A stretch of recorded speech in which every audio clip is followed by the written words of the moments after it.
I tremble in fright and drop my phone. My heart starts pounding wildly. They're really coming for me any moment now. What on earth should I do to stay alive? The storm has been raging non-stop for 4 full days now. That little apartment Jack rented is completely underwater. Me? I've already stocked up on everything I need and am fully prepared, living comfortably in the penthouse Dad gave me. That worthless man who betrayed me and my fake best friend have somehow found my address. Now they're rowing over on a shabby inflatable raft, forcing me to open the door and take them in. In my past life, not only did I bring Mia to this apartment, but I was also stupid enough to give her a spare key. And in the end, she teamed up with that piece of trash and got me killed. So since I've been given a second life, there's no way I'm ever giving them another chance to hurt me again. Just as I was pacing around in panic, I suddenly remembered I'd had the locks changed after my rebirth. The key Mia has won't work at all. Even though I know I'm safe, I still need to double check every inch of this security door. I have to make sure it's absolutely solid. After checking everything, I went back to the bedroom and pulled the heavy blackout curtains shut, cutting myself off entirely from the outside world. And I made a solemn vow in my heart. Through lives mean nothing to me. Not for anything in the world will I open the door and take them in this lifetime. I was jolted awake by a frantic pounding at the door.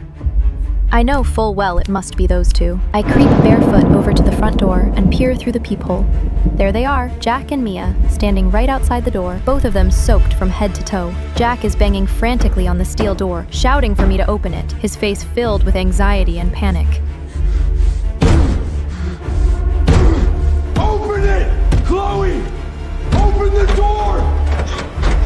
I know you're in there! Meanwhile, Mia's lips are purple from the cold, her whole body trembling non-stop. After about 10 minutes or so of Jack pounding on the door, he completely loses his patience. He'd somehow picked up an iron rod without me noticing. He hefts it up and slams it hard against my front door. But how could he know? I've already reinforced this door to bank vault level. He thinks he can bust down my door with some rusty iron rod? In his dreams. Jack, stop. Let's just stay here for now. At least it's safe for the moment. Maybe Chloe just fell asleep and didn't hear us. Let's wait a little longer. I can see everything clearly through the monitor. Right there in the dark, grimy hallway, the two of them shamelessly started making out. My stomach turned in disgust, and I nearly threw up. They're filthy, crawling out of floodwater and garbage, and they can still stand to put their mouths on each other? Now that's true love. Not even the apocalypse can stop them. But their moment of tenderness didn't last long. Jack becomes anxious and restless again. As the night creeps by, the temperature in the hallway keeps getting colder. Mia has come down with a high fever. Shivering and huddled on the icy ground, she's clearly burning up and losing her senses. I watch everything happening out there without a single expression on my face. My eyes falls on the medical supplies lined up on the shelf, full of fever and anti-inflammatory meds, yet I only stare at them with a cold, mocking smile. Right about then, Mia slaps Jack hard across the face. I can't believe my luck! Stuck with a useless loser like you! If I were with Chloe, I'd be inside with food and drink! How did I ever hook up with you in the first place? That slap completely stuns Jack. One side of his face swells up right away, but he only stays quiet for a moment. Then he starts coaxing Mia in a low voice. Mia, just hold on a little longer. Maybe your fever will break soon. The rescue team will be here any minute. Can we just hang on a little longer? In my memory, Jack has always been this charming, thoughtful gentleman. And now, look at him, groveling in front of Mia like that. I honestly don't know what I ever saw in him. Mia completely brushes off Jack's comfort. She shakes his hand off in disgust, points right at his nose, her face screaming nothing but contempt for his uselessness. Just at that moment, the door across the hall swings open. The man and woman who betrayed me are begging desperately outside, and I still refuse to open the door. Instead, the door across the hall opens first. Through the security monitor by my door, I see it clearly. A big, hulking guy just walked out of the apartment across the hall. His gaze lingers greedily on Mia's damp clothes for a full half-minute, and he even licks his lips. I'm sitting right here on my couch, watching the whole thing on the screen. Jack shifts to stand in front of Mia. Look, bro, we gotta just... The man brushes Jack aside effortlessly, his lecherous eyes fixed firmly on Nia. Come with me quietly, beautiful.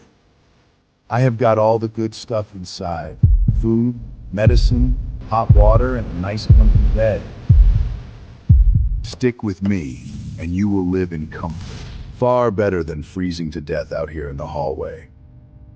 Seeing the hungry look in Mia's eyes, Jack absolutely loses his mind. He swings at the guy, and the two of them start fighting. Jack tries to play the hero in front of Mia, and gets knocked flat on his ass for his trouble. Seeing Mia actually tempted, I can't help but smirk.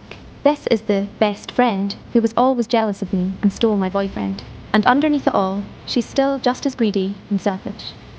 Enraged out of his mind, Jack pulls another punch and rushes straight at the brute.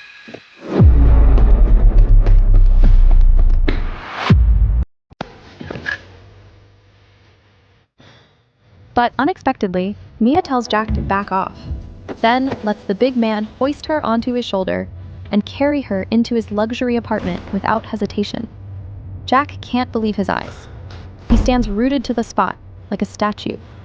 It's not until the door across the hallway is about to shut that he finally snaps out of his daze and shouts angrily at her.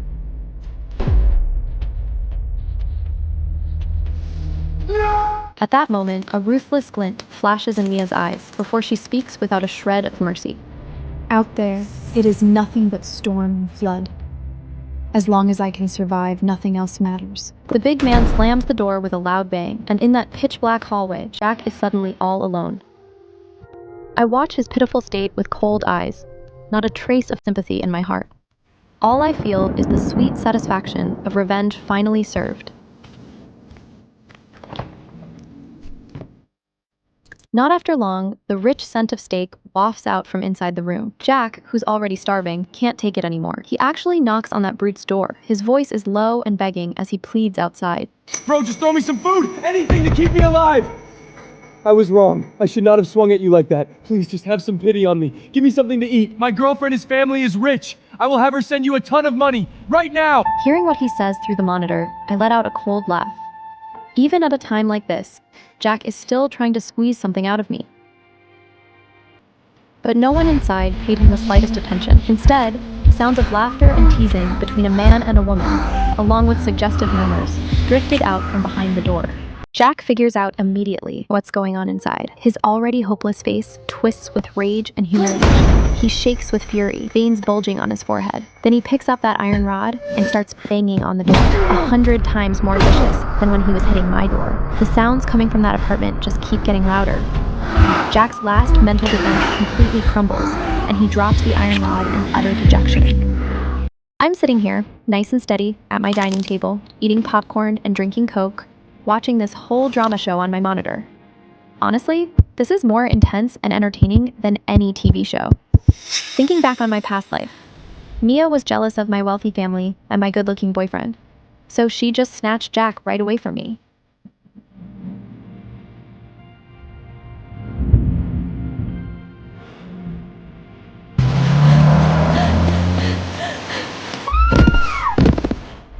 Those two scumbags teamed up to rob me and take my life. They killed me. In this life, Mia doesn't hesitate for a second to abandon Jack just to save her own skin. I guess that's exactly the kind of karma that trashland Jack deserves. After finishing my popcorn, I get up and walk to the window. The storm outside is still raging crazily, and the floodwater has already risen to the 10th floor. Seeing how terrifyingly fast the water is rising, I have a bad feeling. Pandora's box has been flung wide open. Disaster comes pouring down upon the world. 点击下方链接观看完整视频。